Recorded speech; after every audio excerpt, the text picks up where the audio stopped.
আপনি বলেছিলেন যে প্রার্থী হিসেবে আপনি মনোনীত হওয়ার জন্য ড্রপ বক্সে লেটার দিয়েছিলেন। এখনো পর্যন্ত দুটো লিস্ট বেরিয়েছে, 3 নম্বর লিস্ট বাকি থাকে। সরি, আমি এই কথাটার উত্তর এই কারণে দিতে চাইছি না, কারণ আমার কোনো ডেসপারেশন নেই। আমি দেখছি মিডিয়া কি করছে না, আমার কিছু কিছু কথাটাকে ওরা হাইলাইট করছে। আমি সব মিডিয়াকে বলছি, কে কোথায় করছে তো মনে হয় আমি বলতে পারছি না এখন। আমার আগে পরের কথাগুলো বলছে না, মাঝখানের কথাগুলো বলে নিজেদের টিআরপি বাড়ানোর জন্য আমাকে এমন করে মিসপ্রেড করা হচ্ছে। পাবলিকের কাছে এরকম একটা পারসেপশন তৈরি হয়ে গেছে যে আমার মনে হয় টিকিট পাওয়ার জন্য বিশাল কিছু ডেসপারেশন, মোটেও তা নয়।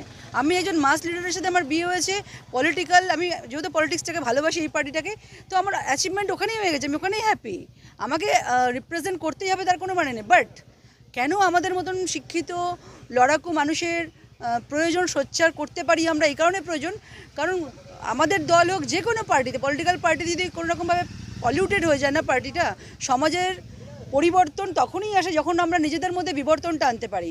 নিজেদের পার্টির মধ্যে বিবর্তন যদি না আনতে পারি, তাহলে আমি রুলিং পার্টির এগেনস্টে সরকারের পরিবর্তনটা কি করে করব।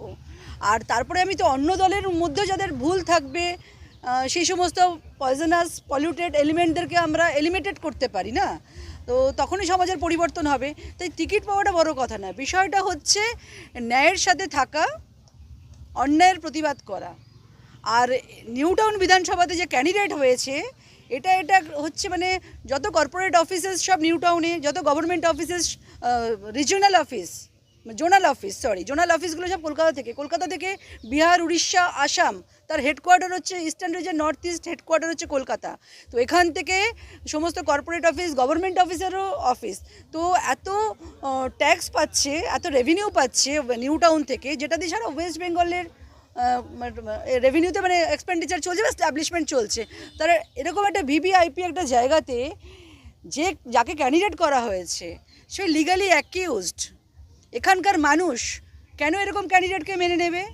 আর ভালো কোনো ক্যান্ডিডেট ছিল না, কোনো বাড়িতে পরিচারিকার কাজ যারা করে তাদেরকে ক্যান্ডিডেট করতে পারতো, আদারওয়াইজ কোনো হাই প্রোফাইল কাউকে করতে পারতো, তাই নয় কি? কারণ এখানে সব স্মার্ট পিপল লোকেরা থাকে, তারা তুরন্ত খবর নিতে তাদের সময় লাগবে না, আর এইসব এভিডেন্স এসেও যাবে।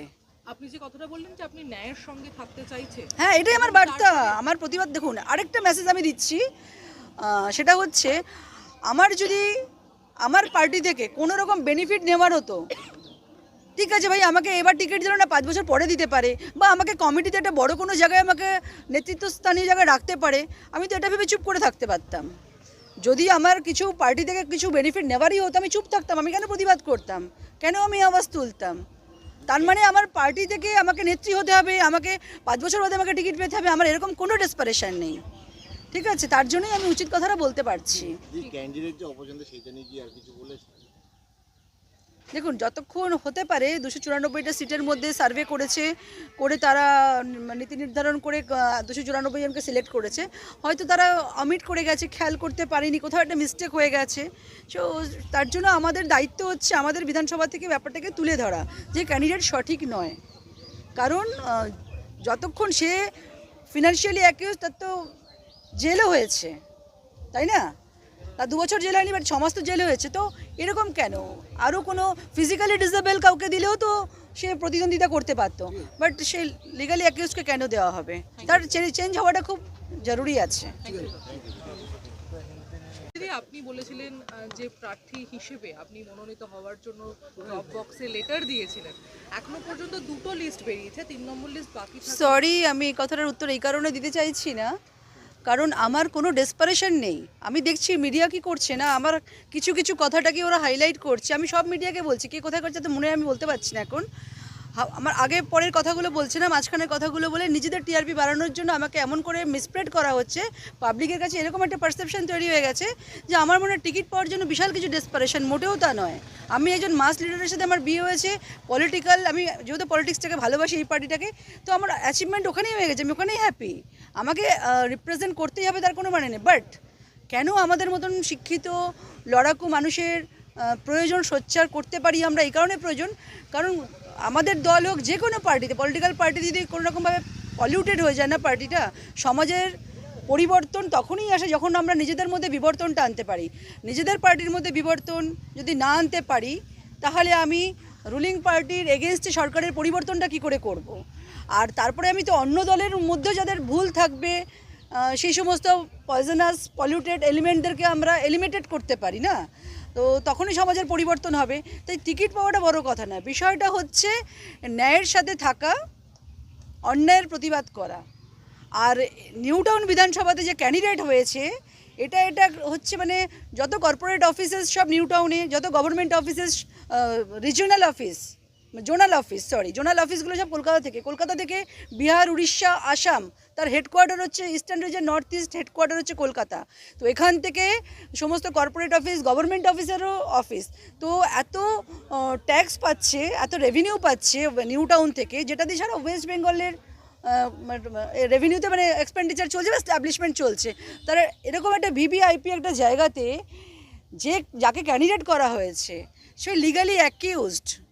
এখানকার মানুষ কেন এরকম ক্যান্ডিডেটকে মেনে নেবে? আর ভালো কোনো ক্যান্ডিডেট ছিল না, কোনো বাড়িতে পরিচারিকার কাজ যারা করে তাদেরকে ক্যান্ডিডেট করতে পারতো, আদারওয়াইজ কোনো হাই প্রোফাইল কাউকে করতে পারতো, তাই নয় কি? কারণ এখানে সব স্মার্ট পিপল লোকেরা থাকে, তারা তুরন্ত খবর নিতে তাদের সময় লাগবে না, আর এইসব এভিডেন্স এসেও যাবে। আপনি যে কথাটা বললেন যে আপনি ন্যায়ের সঙ্গে থাকতে চাইছেন, হ্যাঁ, এটাই আমার বার্তা, আমার প্রতিবাদ। দেখুন, আরেকটা মেসেজ আমি দিচ্ছি, সেটা হচ্ছে যদি আমার পার্টি থেকে কোনো রকম বেনিফিট নেওয়ার হতো, ঠিক আছে ভাই, আমাকে এবার টিকিট দিল না, 5 বছর পরে দিতে পারে, বা আমাকে কমিটিতে একটা বড় কোনো জায়গায় আমাকে নেতৃত্বস্থানীয় জায়গায় রাখতে পারে, আমি তো এটা ভেবে চুপ করে থাকতে পারতাম। যদি আমার কিছু পার্টি থেকে কিছু বেনিফিট নেওয়ারই হতো, আমি চুপ থাকতাম, আমি কেন প্রতিবাদ করতাম, কেন আমি আওয়াজ তুলতাম? তার মানে আমার পার্টি থেকে আমাকে নেত্রী হতে হবে, আমাকে 5 বছর বাদে আমাকে টিকিট পেতে হবে, আমার এরকম কোনো ডেসপারেশন নেই, ঠিক আছে? তার জন্যই আমি উচিত কথাটা বলতে পারছি। ক্যান্ডিডেট যে অপছন্দ সেইটা নিয়ে কি আর কিছু বলেছে?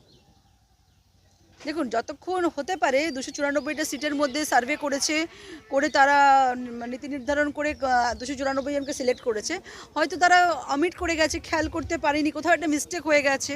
সো তার জন্য আমাদের দায়িত্ব হচ্ছে আমাদের বিধানসভা থেকে ব্যাপারটাকে তুলে ধরা যে ক্যান্ডিডেট সঠিক নয়, কারণ যতক্ষণ সে ফিনান্সিয়ালি অ্যাকিউজ, তার তো জেলও হয়েছে, তাই না?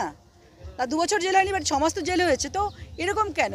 আরও কোনো ফিজিক্যালি ডিসেবল কাউকে দিলেও তো সে প্রতিদ্বন্দ্বিতা করতে পারতো, বাট সে লিগালি অ্যাকিউজকে কেন দেওয়া হবে? তার চেঞ্জ হওয়াটা খুব জরুরি আছে।